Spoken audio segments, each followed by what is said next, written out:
On the scent of high adventure in American life, we've boarded a cargo ship on her way from port to port. Here in this shell of steel is a patch of American soil. Here also are men whose vision has grown brighter with distance from home and with time for thought of many things. It's a great country, isn't it, Beanie? The best. Bet you've seen them all, haven't you, Beanie? Just about. I think about it a lot.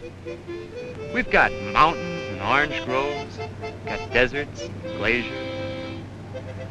We've got prairies and river valleys, thousands of square miles of farms. And we're free to work those farms the way we know best. Are you a farm boy, kid?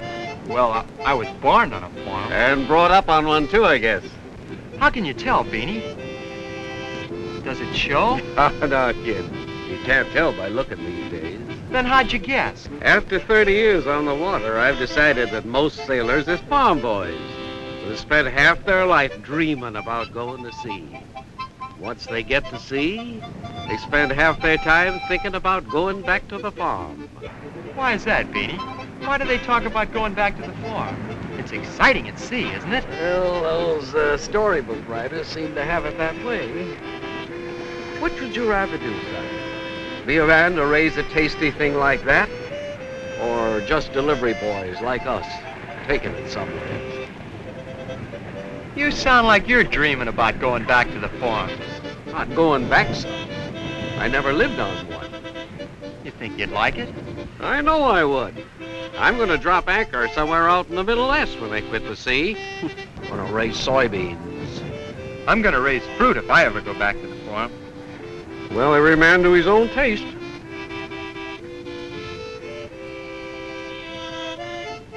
This sure is a swell pear, Beanie. Yeah, they grow good in the Northwest. Funny thing, when I was starting out like you, there wasn't growing any pears around here. Not even delivering them. It was all apples. So with this slender clue to a drama in real life, we turn our sight on an Oregon river valley, where, strangely enough, our story of pears begins in an apple orchard more than 30 years ago. For here, one of the area's great industries was stalemated.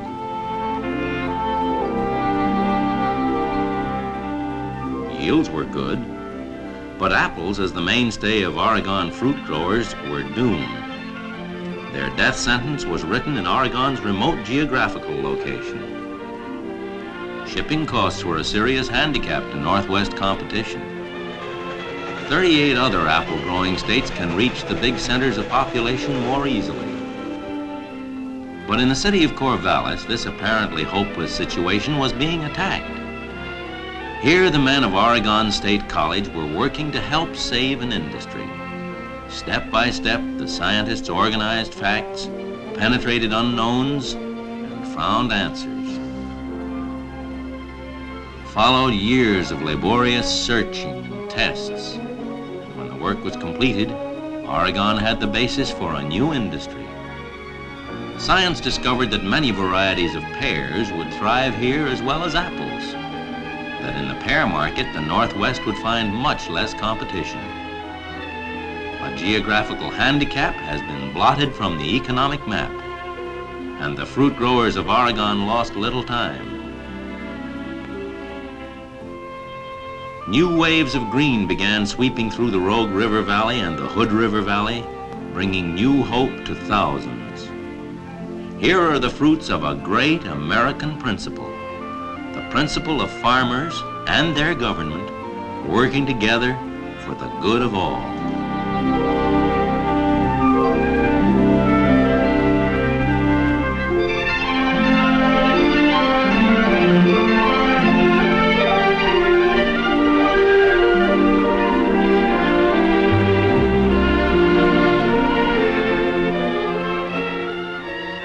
This is only one of many flourishing projects developed through common effort for the common good of this rich agricultural region. Equally spectacular is a giant seed industry developed through agricultural research, sponsored by the Extension Service and fostered by the farmers of the great Northwest. Today, hundreds of thousands of acres of seed crops for winter cover crops in the cotton belt and the Northeast, for improved pastures, fine lawns, and golf greens all over the nation, comprise one of Oregon's chief agricultural enterprises. Yet only 25 years ago, the seed industry was virtually unknown in the Northwest. Here, united effort has performed its magic, creating a living memorial to the spirit of America's greatness.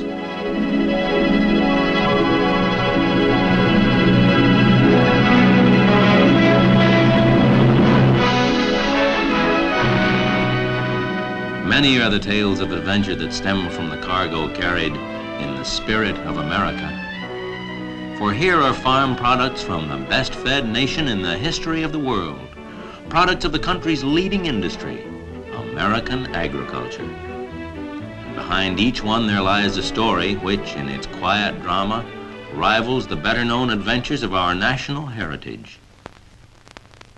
That's sure a lot of wheat. Yeah. Seems as though more wheat comes out of this part of the country every year. The story behind that handful of grain is the story of a battle against the perversity of nature. For many years, the Great Plains had been established as the breadbasket of America. And then, destruction of wheat crops began to strike. Broad acres of the Western Hemisphere's basic food were laid waste by the pestilence of wheat rust. But as the plague spread, it found increasing numbers of scientists fighting. For science has no room for discouragement. These men shared a belief that wheat production could be and must be saved. And their determination brought success. A young South Dakota agricultural student, E.S. McFadden, discovered that one type of wheat which grew on his father's farm was highly rust-resistant, although its yield was low and its grain of poor quality. In a tiny test plot, McFadden worked painstakingly to crossbreed this rust-resistant wheat with a high-yielding variety. The result of his labor was a single hybrid plant which combined the rust resistance of low-yielding wheat with the essential qualities of the high-yielding variety. Repeated plantings increased the seed supply of the new variety, a rust-resistant wheat with a potential for high quality and high yield, which McFadden named Hope. The young scientist sent packets of Hope wheat to his fellow workers across the country. And now a new nationwide wheat breeding program was underway. Such men as Quisenberry, Osimus, and Clark of the United States Department of Agriculture, Hayes and Stakeman of Minnesota, Waldorn of North Dakota, Parker of Kansas, and many others in the United States and Canada used McFadden's Hope wheat as the basis for the rust-resistant, high-quality wheats we know today. And so one more threat to the nation's bread supply was brought under control. Once more, science penetrated the secrets of nature. But in the Southwest, rust still had a death grip on wheat production. Here was another challenge for plant scientists, and E.S. McFadden was one of those who accepted it. Transplanting his knowledge to Texas A&M, the Texas State Agricultural College, this modest man of science succeeded in breeding rust-resistant varieties of wheat adapted to the Southwest, adding still another battle star to his long list of victories for agriculture. He not only revitalized the wheat-growing areas of the Southwest, but developed rust-resistant strains which are extending the wheat belt even to the Gulf Coast, where wheat has never been grown successfully before. E.S. McFadden takes a place on the list of great benefactors for his exceptionally meritorious contribution to public welfare. He's only one of the many plant breeders of the Department of Agriculture and state agricultural experiment stations who are continuing this work today, producing new varieties of crop plants that are resistant to disease and even to insect pests.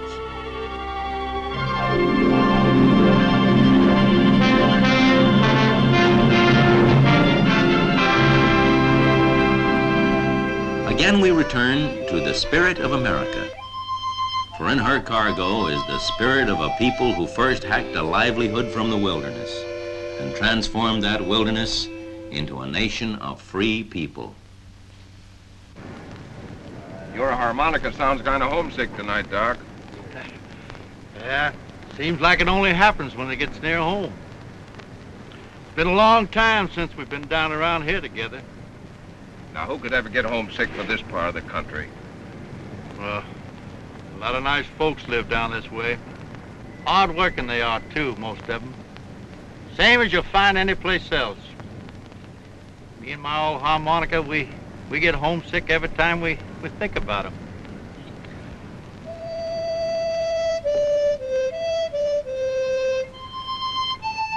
If we're seeking for living drama, we need only look more closely at those who breathe reality into the dreams of science. For all the brilliant discoveries in the laboratories, the greenhouse, and on the test plot are but chaff until they sprout in the soil of practical farming. And when reaching for the gifts of science, the farmer plays a great part in our pageant of American life, which now takes us back 20 years to a sharecropper farm in the Carolinas, where a boy, Jim, is bringing his new bride. It's not like your daddy's farm, Lou, but, well, it'll make us a living until... Until what, Jim? Until we can save up enough money to buy our own farm. Maybe 2 farms, who can tell? 2 farms? Oh, don't talk nonsense, Jim. Well, I don't mean to talk nonsense. I'm talking what I know. With what I know about farming and what I can learn, well, it won't be easy, but it ain't nonsense. It wasn't easy, we're forced to report, because this is a true story. Little things kept happening, and money was hard to save. Before Lou was 23, she had borne her 4th son. And it was then that Jim allowed he had enough hands to take care of those 2 farms he was going to own someday. In the meantime, Jim was building another kind of reputation. There were some in his part of the county who said that Jim Harkness could make 2 plants grow where 1 grew before. And even though this arithmetic may have been a little on the enthusiastic side, it helped to counterbalance what others were saying, that Jim Harkness went in too much for book farming. For in that determination, which grew even brighter with the years, this young sharecropper breathed deep in the world of scientific farming. Any farm meeting or demonstration within mule-back distance of his cabin found Jim Harkness plodding toward the source of more knowledge, asking questions, listening, watching, getting ready for the day he knew would surely come. And to him there came as a regular visitor, that friend of all farmers, the county agent. And with this ambassador of scientific agriculture came news of developments that men like Jim Harkness could use. Men like Jim are good risks. So after 10 years of proof that he had the knack of making crops grow that marks all successful farmers, Jim was able to borrow money, which, added to his savings, bought the farm that he and Lou could call their own. And now he put to work much of that knowledge he had acquired as a sharecropper. With the county agent, he tested his soil. He experimented with new cover crops, even with seeds from the far-off fields of Oregon. He used improved seed to increase his yields and improve the quality of his products. He rotated his crops.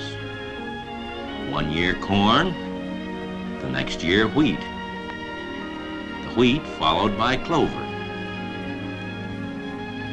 Within a few years, the Harkness farm became a showplace of practical scientific agriculture. It became a place for the county agent to bring people from the state college to see how a man of the soil had put their science into his fields. But you can't stand still on the treadmill of science, whether it be in chemistry, physics, medicine, or agriculture. And farmer Jim Harkness today keeps on with his studies taking many a short course himself at North Carolina State College. You know the end to this story, if such a story can have an end. Jim and Lou have their second farm, and on it they've built one of the most comfortable farm homes in the county. Inside as well as out, it's built for convenience, from plans Lou and the county home demonstration agent worked out together. Here is a seemingly impossible dream come true. This is the beginning of a dynasty, a modest American dynasty, founded on the principle of opportunity and freedom for all. Opportunity to acquire knowledge, freedom to apply it as each man sees fit. In no other country in the world are there opportunities to achieve what Jim Harkness has achieved. And therein lies another episode in our pageant of American life.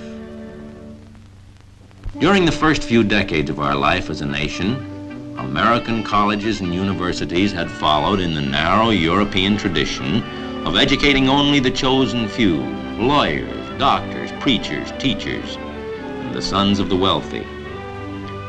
But in the bare rooms of Michigan Agricultural College was the beginning of a revolution in democracy, a match touched to the fuse that reached across the entire nation.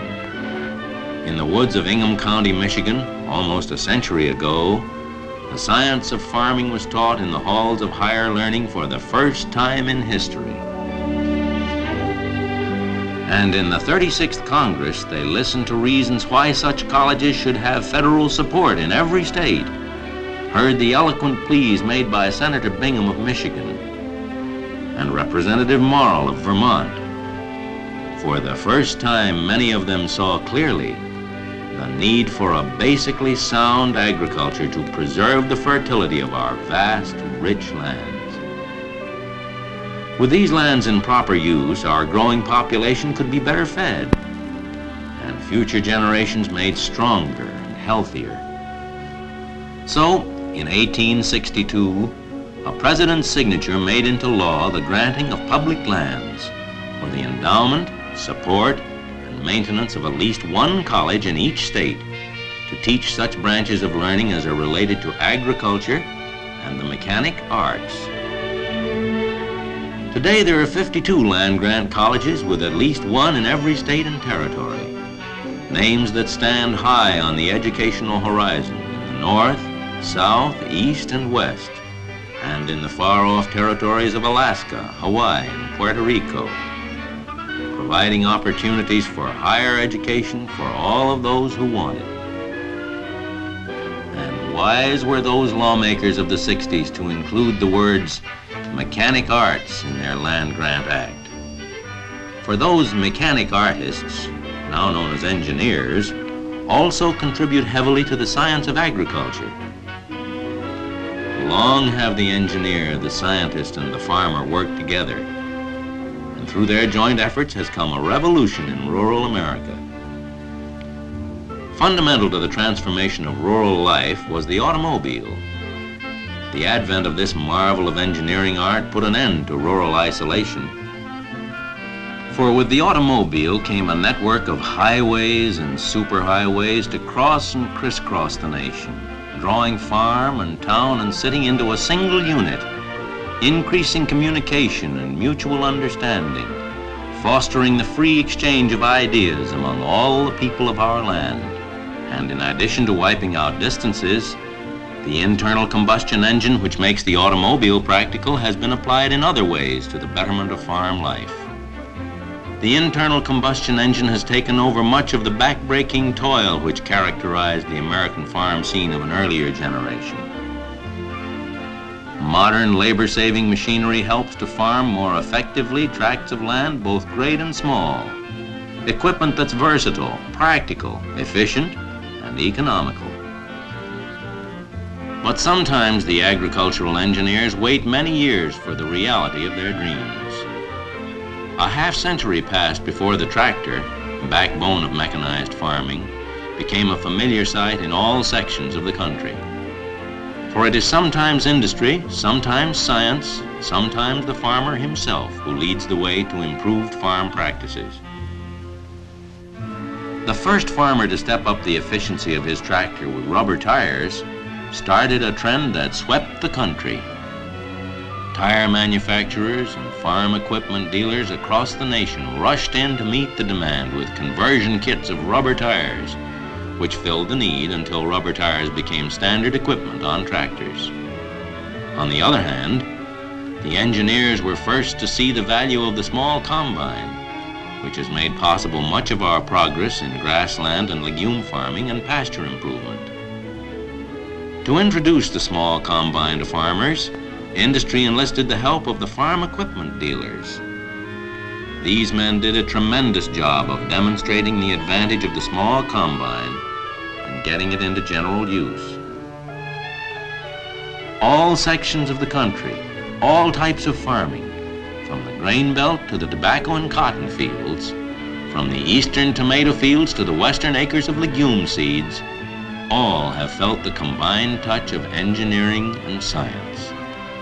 Yes, plants actually had to be rebuilt. Experiment stations were speeding the production of certified seed of improved varieties of cotton that could be harvested mechanically, even as demonstrations of the mechanical stripper and the cotton picker were being made. But engineers were 60 years ahead of nature with the mechanical corn picker. This labor saver had to wait until scientists developed hybrids with ears at a uniform height from the ground. Whatever engineers can devise, agricultural scientists can put to work for the benefit of farmers. And the men and women who produce our crops draw these two great forces into a single power to the advantage of all mankind.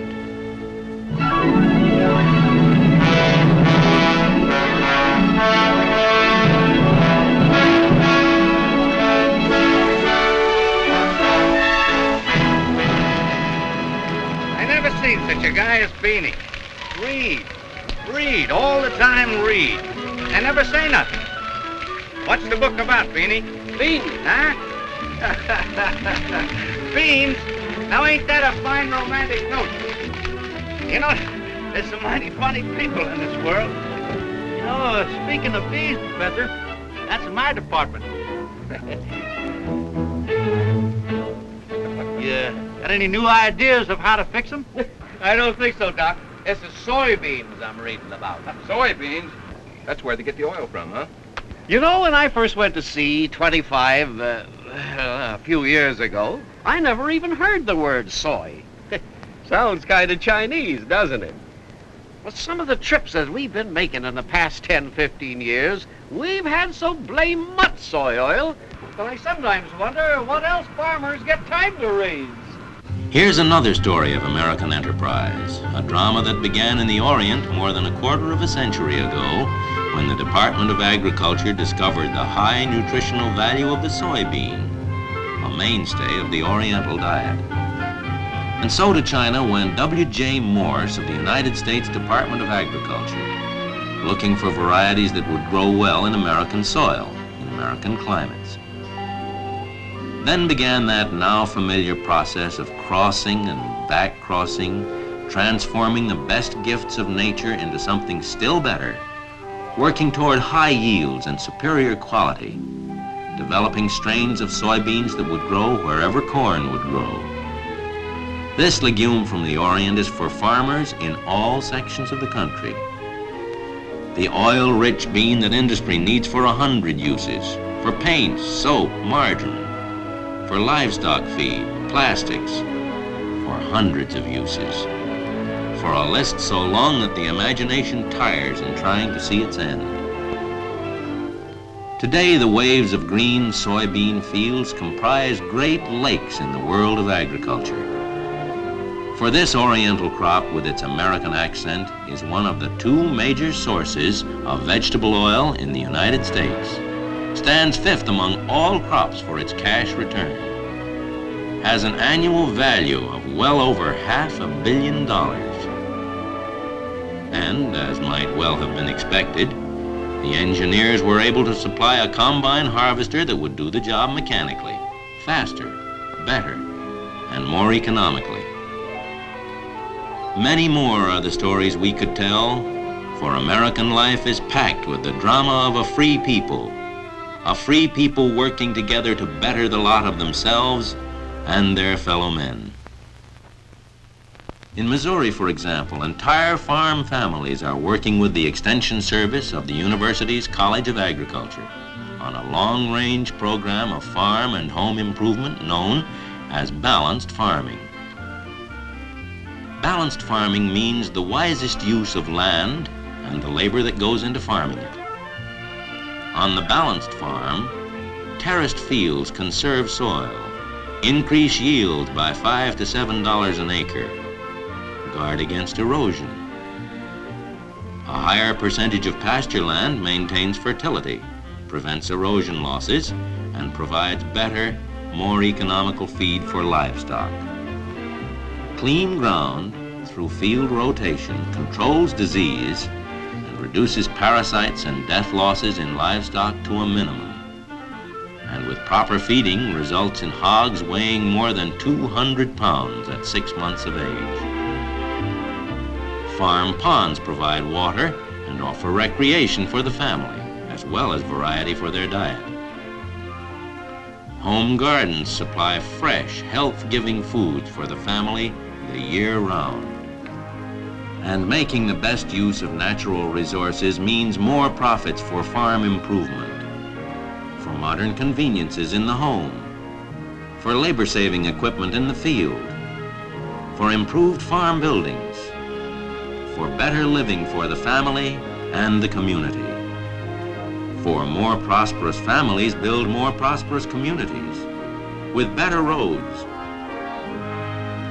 better schools, better churches, and a richer, fuller life for all. A richer, fuller life for all. That's the final purpose of the Agricultural Experiment Station, which helps solve farm problems. The Extension Service, which helps keep farmers abreast of the findings of science. And the Land Grant College on-campus teaching, which offers rural America educational opportunities keyed to their special needs. In every state and territory in our land, farm people have a college concerned with their particular interests. Here are laboratories where the age-old practices of sound farming and the latest findings of agricultural science are drawn together for all to share. Here the youth of our land become familiar with the art and music and literature of the ages, which gives a deeper understanding and a richer meaning to their daily lives. The modern farmer and those who serve him, the teachers of vocational agriculture, the county agents, the home demonstration agents, and the businessmen who work with the farmer have rich opportunities for training in their chosen fields. For farming today is one of the most complex of business enterprises. It's a challenge to the skill and knowledge and ability of all of us who live in this progressive, constantly changing land we call America. The stories that grow out of this land of ours are as varied as the people who inhabit it and make it prosper. For each of us is free to contribute to our civilization as he sees best. There's the story of scientists like Dr. Baudet of Rutgers University, who has helped protect our poultry industry from disaster. When a strange poultry disease swept across the country, stopping egg production in laying birds and killing baby chicks, Dr. Baudet identified it as Newcastle disease, a foreign plague for which there was no known remedy. Then he set to work to discover a method of controlling the disease, and the result of painstaking research is a new vaccine. A new vaccine which promises to protect chicks against the ravages of Newcastle disease. Science and farming are moving forward together. The Rutgers tomato, the tomato most grown east of the Mississippi, is a land-grant college development. A new spray developed from the same mold that produces the bacteria-killing streptomycin, combats powdery mildew in bean plants. Experiments are underway to unearth new ways to improve vegetable nutrition, to develop vegetables that will contain a balanced amount of vitamins and minerals. There is the University of Missouri's story about eggs, which will keep for 6 weeks at room temperature after a process similar to pasteurization called thermostabilization. Products of atomic energy are being put to work for the benefit of mankind by agricultural research workers in our land-grant colleges and in the Department of Agriculture. For example, experiments are being made with radioactive fertilizers to determine how plants use plant food. Plants grown in soil containing a radioactive fertilizer are pressed into cakes for testing. The Geiger-Muller counter in the lead test chamber determines the amount of radioactive element in the pressed plant material. By finding the amount of radioactive material in the plant, it can be determined how much was taken from the fertilizer, and new progress can be made in learning the secrets of plant growth. Dehydration processes make it possible to utilize farm surpluses. Modern equipment cuts corn harvesting time from 25 to 3 hours per acre. A new method for cleaning aircraft pistons and cylinders and machine parts utilizes ground corn cobs or rice hulls. This process, known as soft grit blasting, provides a market for 2 farm byproducts and the basis for a new rural processing industry. But the #1 project of the American farm is still effective citizens for democracy. And here too, industry, science, and education are joining hands to help develop this most priceless product of our land.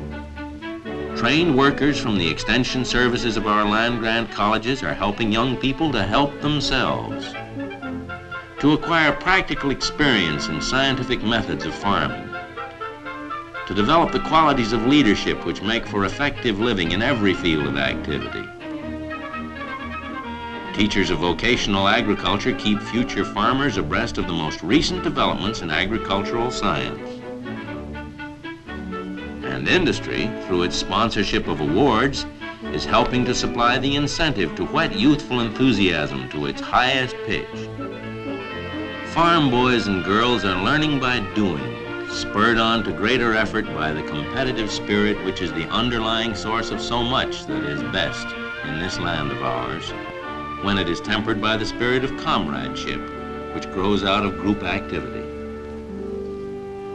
These and many others are the stories of how farmers and scientists, engineers, schools, and industry are working together to fortify the basis of our national strength, working together under a system which preserves the freedom and dignity of the individual. From the craggy shores of Maine to the citrus groves of California, in the cotton and tobacco belts, across the Great Plains, to the ranches high in the seemingly isolated vastnesses of the Rockies, in quiet valleys and teeming cities, men are working, experimenting, studying, pooling their ideas, their experiences, their observations, their problems, and their solutions. Sometimes groping, sometimes surging ahead on great waves of inventive genius, they're never satisfied, always looking for a better way to enrich the soil, to roof the barn, to raise the chick, to reap the harvest. Here, individual initiative operates unfettered in a world of opportunity unlimited. Here, new ideas are thrown on the board for all to examine, to criticize, to improve, to adapt. For in this great land of ours, the unchanging principle is the freedom to change, to make this world a better place for ourselves and our fellow men. I've got some new ideas, Dad, I'd like to try when I get home to stay. If you don't mind. Mine, son? No. I'd mind if you came back home here without them. After all, it's still more or less of a new idea for a farmer to send his son to college to study agriculture. That's one I got myself. And your grandfather, he had a new idea when he left his home and family and came to this country. Yeah, that worked out all right, too. When you stop to think about it, son, it was a new idea that started this country and keeps it about the best place in the world that a man can live. It is a great country, isn't it, Beanie? The best. Like I said before. But why? Why is it? Is there any one reason? Yeah, there are a lot of reasons. And them reasons is people. I don't get you. Well, you see, we're the kind of people that likes to do our own thinking. And they got just the sort of a government that lets us. We American people like to do what we want to. And most of the time, we do what's good.